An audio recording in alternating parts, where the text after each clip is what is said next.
In the remote mountains of ancient Japan, there lived a man named Joshu. He was an ordinary man by all accounts, spending the majority of his life in the quiet pursuit of simplicity. Joshu had seen 60 winters come and go, yet he felt a deep yearning, a restlessness in his soul that whispered of something more. He decided it was time to embark on a new path, the path of Zen.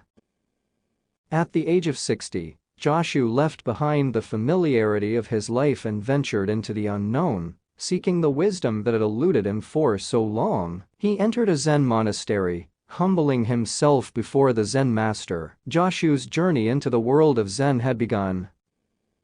Year after year, he immersed himself in the teachings of Zen, meditating and questioning the nature of reality. Time passed, and Joshu continued his relentless pursuit of understanding. He devoted himself to the practice, growing wiser with each passing day. 20 years later, at the age of 80, Joshu had a profound realization. The weight of his years seemed to lift, and he saw the world with new eyes. Zen had unfolded its mysteries before him, and he had finally touched the essence of this ancient wisdom. From that moment on, Joshu took on the role of a Zen teacher. He felt compelled to share the insights he had gained during his decades of dedicated practice. Little did he know that his teaching journey would be as remarkable as his personal journey of discovery.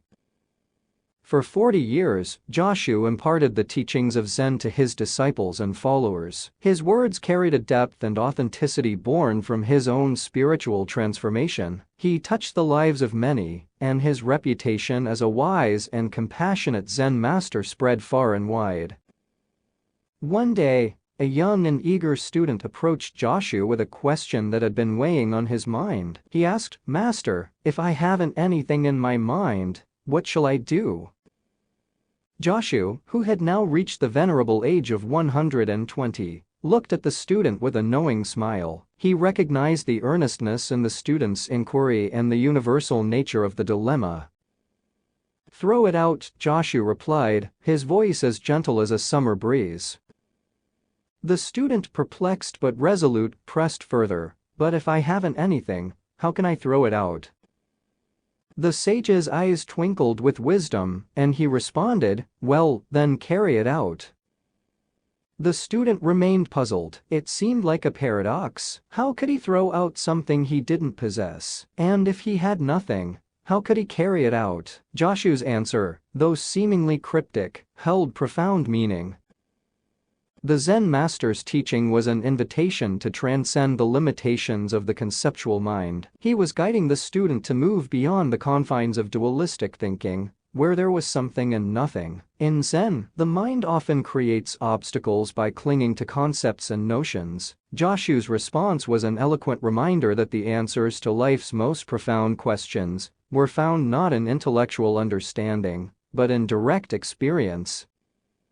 As the student contemplated the master's words, he gradually began to understand. To throw it out was to let go of all preconceived ideas, concepts, and attachments that cluttered the mind. It was to release the burdens of ego and thought, to empty the cup of the mind to receive true wisdom.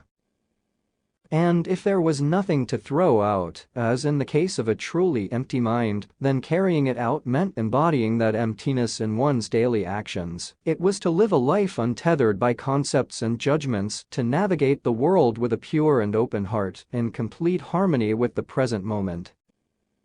In that moment of understanding, the student bowed to Joshu in gratitude. The Zen master, having imparted a timeless lesson, smiled and nodded in acknowledgement. The student had taken a step closer to the heart of Zen, and the wisdom of the ages had once again found its way to an eager seeker. And so, the legacy of Joshu's teaching continued, as his words echoed through time, reaching the hearts and minds of those who sought the profound truths of Zen. From his humble beginnings as a 60-year-old novice to his role as a centenarian Zen master, Joshu's journey was a testament to the transformative power of dedication, persistence, and the timeless wisdom of Zen.